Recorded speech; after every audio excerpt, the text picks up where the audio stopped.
Why is it that the moment your body finally stops, your mind decides to run a marathon? Think about it. You lie down. You adjust the pillow. You pull the blanket up to your chin. The room is dark. The phone is on silent. Your muscles are heavy. You are ready for peace. But instead of silence, someone inside your head turns up the volume. At first, it's just noise. It feels like your brain has 50 browser tabs open, and you can't find where the music is coming from. Your mind starts jumping. You think about an email you forgot to send. Then a song lyric stuck on repeat. Then a cringe memory from 2016 where you said the wrong thing at a party. Then you wonder if you locked the front door. Then a random fact about sharks. It's not deep. It's just loud. It is a mental static that won't let you focus on the one thing you need to do. Sleep. You turn to the left side, then the right side. You flip the pillow to the cold side. But the static doesn't stop. And if you lie there long enough, the channel changes. The random noise fades, and the heavy thoughts creep in. Suddenly, you aren't just thinking about random things anymore. You start analyzing your life. You replay a conversation from 3 weeks ago, dissecting every word, convinced you sounded stupid.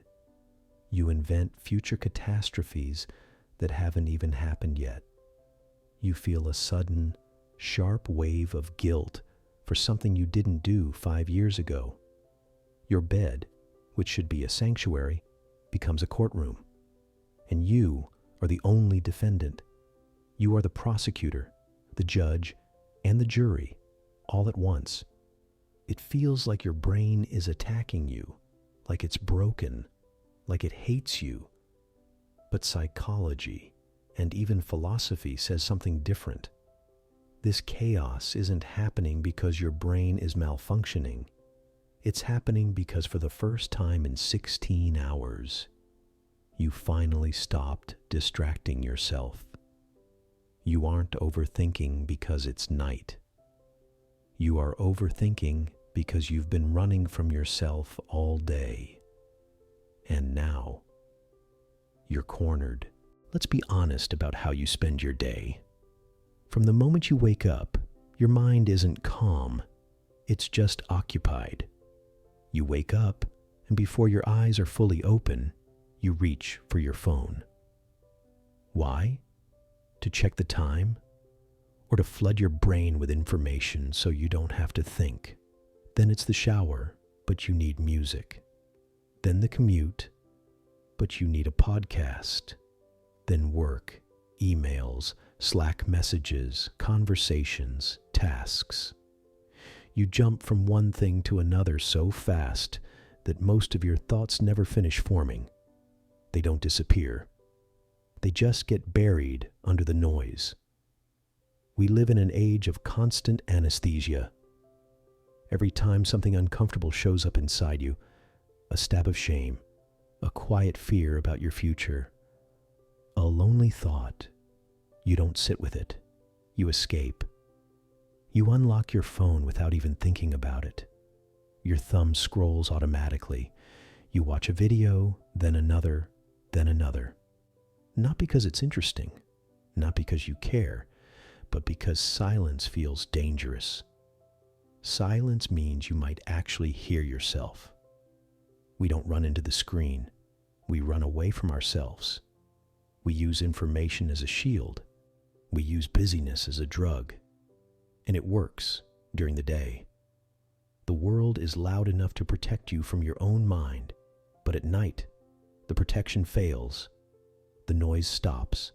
There is no feed to drown in, no notifications to chase, no boss to answer to, just you, and everything you have postponed. Imagine your mind is like an email inbox. All day long, you've been hitting snooze on every difficult thought. Remind me later. Remind me later. Remind me later.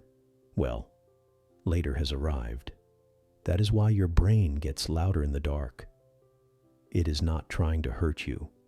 It is simply opening all the unread messages you ignored while you were busy scrolling. So, what is actually happening inside your skull at 2 a.m.? Why does your brain wait until you are weakest to attack you? Neuroscience has a name for this. It is called the default mode network. Think of your brain like a computer. When you are working, talking, or scrolling TikTok, you are running specific programs. Your attention is focused outward. But when you lie down and close your eyes, those programs close. And instantly, a new system boots up. The default mode network is your brain's screensaver. But it's not a picture of a beach. It is a machine designed for one thing: problem solving. Evolution didn't design your brain to be happy. It designed your brain to survive.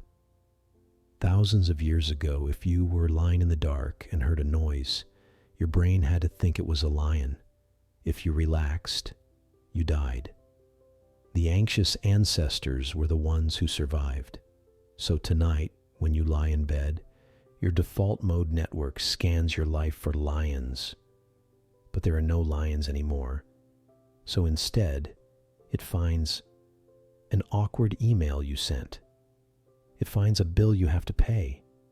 It finds a vague look your partner gave you at dinner. And here's the glitch. Your brain cannot tell the difference between a physical threat and a social mistake. To your primal brain, the fear of being judged or failing or being alone feels exactly like the fear of being eaten. So it pumps you with adrenaline. It hijacks your amygdala, the alarm system of the brain. And at the same time, because you are tired, your prefrontal cortex, the part of your brain that thinks logically, goes offline. This is why your night thoughts are so irrational. The logic center has left the building. The fear center is holding the microphone. You are trying to solve complex life problems with the emotional intelligence of a terrified caveman. You are analyzing your relationship, your career, and your entire future while your brain is chemically screaming, "Danger! Danger!" That is why you can never solve these thoughts. You are not thinking. You are ruminating.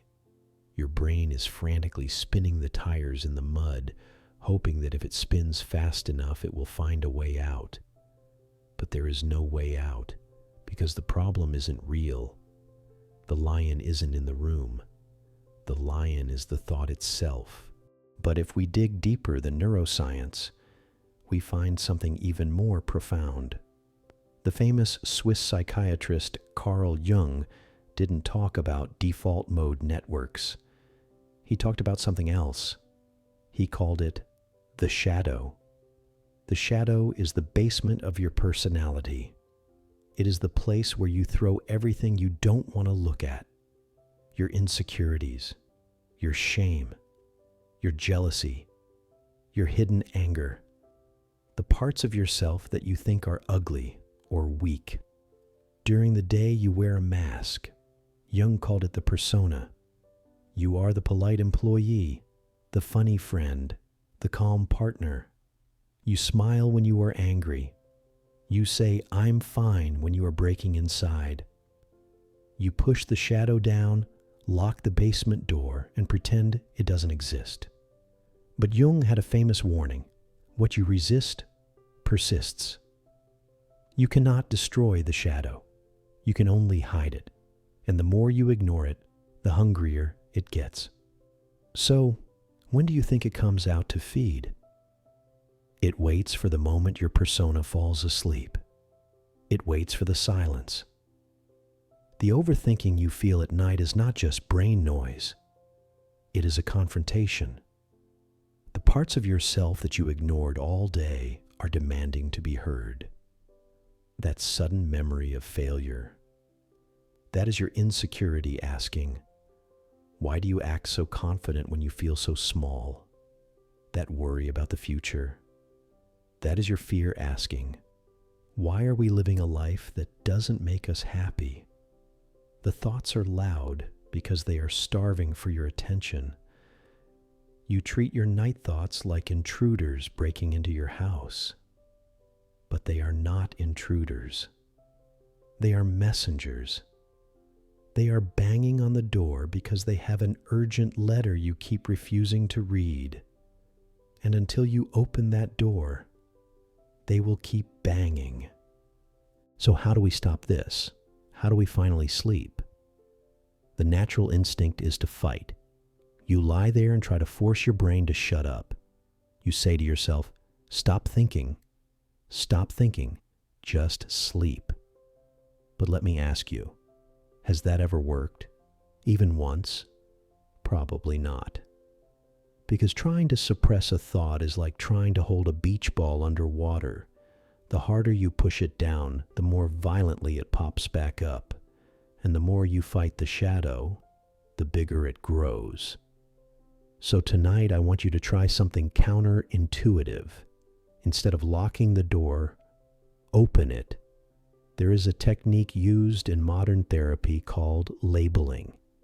It is simple, but it changes the chemistry of your brain. When a thought comes, for example, a worry about money, don't argue with it. Don't try to solve it. And don't run from it. Just label it. Say to yourself, I am having a thought about money. Or, I am noticing a feeling of anxiety in my chest. Do you hear the difference? When you say, I am worried, you become the emotion. You and the fear are the same thing. But when you say, I am having a thought about worry, you create a distance. You become the observer, not the victim. Imagine your mind is a busy highway. Usually you run into the traffic, trying to stop the cars with your bare hands. Of course you get hit. Labeling allows you to step out of the road and sit on the grass. You watch the cars go by.